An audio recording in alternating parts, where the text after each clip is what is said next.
ప్రేమగల తండ్రి, మహోన్నతుడైన దేవ, భూమిని ఆకాశమును అందులో ఉన్న సమస్త జీవరాశులను మహత్తుగల మాట ద్వారా సృష్టించి మమ్ములను మీ పోలికలు మీ పరిశుద్ధతలు మమ్మల్ని చేసుకున్నటువంటి దేవ, మరి యొక్క ఉదయకాలం నాయన మాకు ఇచ్చిన ఈ నూతన దినాన్ని బట్టి, నూతన కృపను బట్టి స్తోత్రాలు.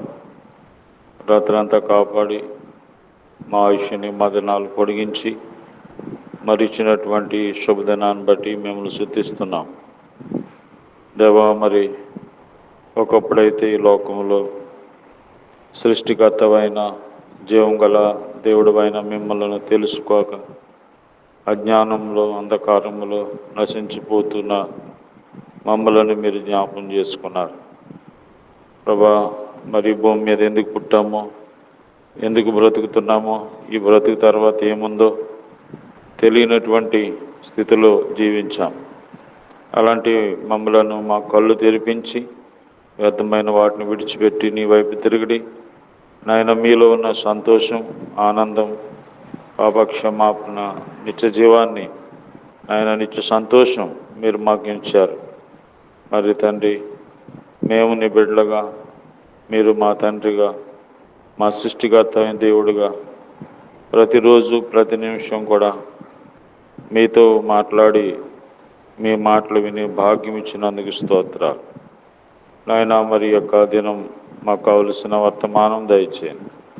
ఎవరి సమస్యలు, ఇబ్బందుల్లో ఉన్నారు, వ్యాధుల్లో, బాధల్లో ఉన్నారు, వారి వారి అక్కరతను బట్టి మీరే మాట్లాడుతూ రండి. నీ మాటలు ఆదరించే మాటలు, రక్షించే మాటలు, నాయన గాయములను కట్టే మాటలు, కాబట్టి నిత్య జీవాన్ని ఇచ్చే మాటలు మీరే దయచేయమని యేసు ప్రభు నామములో ప్రార్థిస్తున్నాం తండ్రి, ఆమేన్. యేసు ప్రభువే నీకు రక్షణ నీచును, యేసు ప్రభువే నీకు రక్షణ నీచును. ఇంత గొప్ప రక్షణ నిర్లక్ష్య పెట్టకు, ఇంత గొప్ప రక్షణ నిర్లక్ష్య పెట్టకు.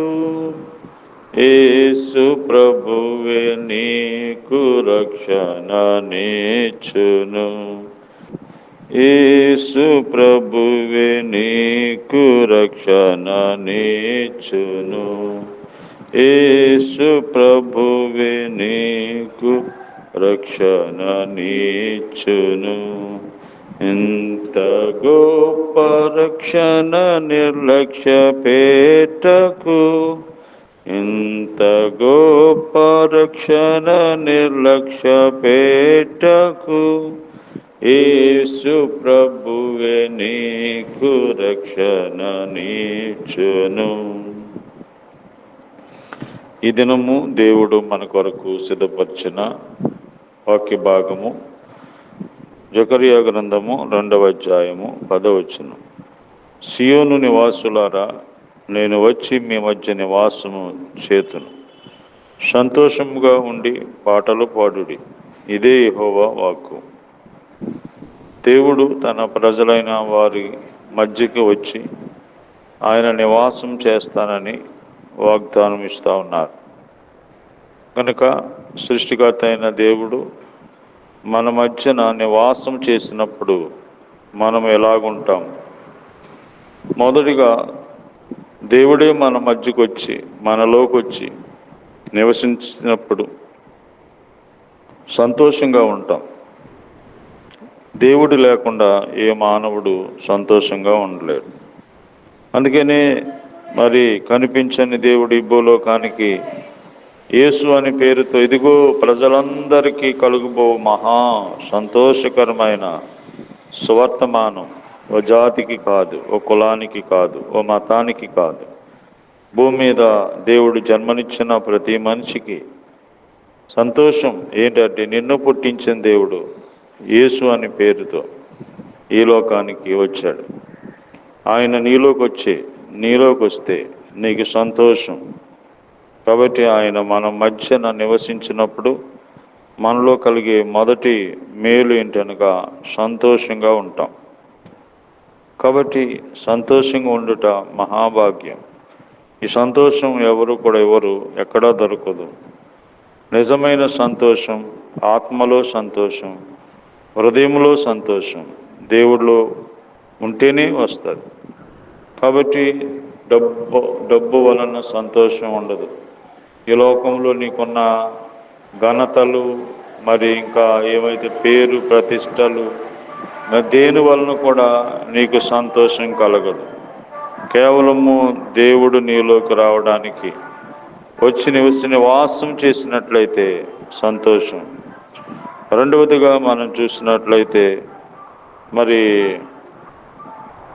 ఆ దినమున అన్యజనులు అనేకులు యెహోవాను హత్తుకొని నాకు జనులగుదురు, నేను మీ మధ్య నివాసం చేతును, అప్పుడు యెహోవా నన్ను మీ వద్దకు పంపి ఉన్నాడని మీరు తెలుసుకొందురు.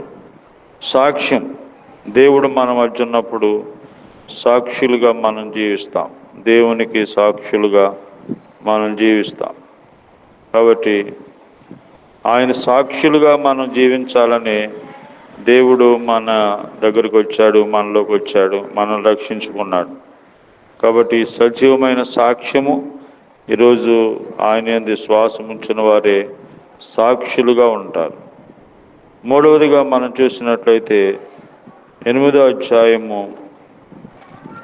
3వ వచనములో మనం చూస్తే దేవుడు వారిని ఘనపరుస్తాడు.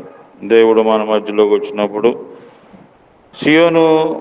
నేను సియోను నద్దకు మరలా వచ్చి యెరూషలేములో నివాసము చేతును, సత్యమును అనుసరించు పురమనియు సైన్యములకు అధిపతి యెహోవా పర్వతము పరిశుద్ధ పర్వతమనియు పేరు పెట్టబడును. ఘనత, దేవుడు మన మధ్య నివసించినప్పుడు మనకి ఘనత కలుగుతుంది. కాబట్టి మనం ఘనపరచబడతాం. అయితే ఇప్పుడైతే మనిషి పాపమును బట్టి ఘనత కోల్పోయాడు, మరి విలువ కోల్పోయాడు. మరి ఇలాగ విలువ కోల్పోయినటువంటి మనిషికి పాపమును బట్టి ఆ విలువను దేవుడు ఇవ్వడానికి ఈ లోకానికి వచ్చి విలువైన రక్తాన్ని మన కొరకు ఇచ్చాడు. ఆ రక్తంలో దేవుడు మనల్ని కడిగి ఆయన మనకి ఘనతనిచ్చేవాడు. మన మధ్య దేవుడు ఉన్నప్పుడు మనకి ఘనత కలుగుతుంది. కాబట్టి మనం ఘనపరచబడతాం, హెచ్చించబడతాం. కాబట్టి దేవుడు మన మధ్య నివాసం చేసినప్పుడు సంతోషంగా ఉంటాము, సాక్షులుగా ఉంటాము, ఘనపరచబడతాం. దేవుడు మరి ఆ విధంగా మన మధ్యకి మరి వచ్చి మనలో నివసించాలని ఇష్టపడుతున్నాడు. మరి ఆయనను హృదయంలో చేర్చుకుంటే ఈరోజు నీకు సంతోషం, సమాధానం ఉంటుంది. ఆ విధంగా దేవుడు మనకి సహాయం చేయనుగాక.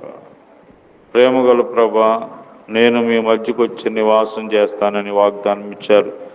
మీరు మా మధ్యకు వస్తే మాకు ఎంత సంతోషం, ఎంత మరి సాక్షులుగా మేము ఉంటాం, మరి ఘనత మాకు ఉంటుంది. కాబట్టి నాయన, ఎంతోమంది మీరు లేకుండా జీవిస్తున్నారు.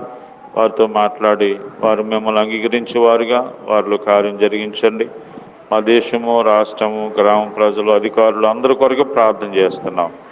ఆయన రోగులను స్వస్థపరచండి, దూరదేశంలో ఉన్న వాళ్ళని కాపాడండి, చదువుకుంటున్న వాళ్ళు, హాస్టల్లో ఉన్న వాళ్ళని ఆయన సహాయం చేయండి, అప్పుల బాధలో ఉన్న వాళ్ళని, ఆర్థిక ఇబ్బందుల్లో ఉన్న వాళ్ళకి సహాయం చేయండి. ఈ రోజంతా మీరు తోడుగా ఉండమని, ఆయన దూరదేశంలో ఉన్న వాళ్ళని కూడా కాపాడుతూ రమ్మని యేసు ప్రభు నామములో ప్రార్థిస్తున్నాం తండ్రి. ఆమె తండ్రి అయిన దేవుని ప్రేమ, ప్రభువైన యేసుక్రీస్తు కృప, పరిశుద్ధాత్మ సహవాసం ఈ రోజంతా మనకి తోడయండి, కాపాడును గాక. ఆమేన్.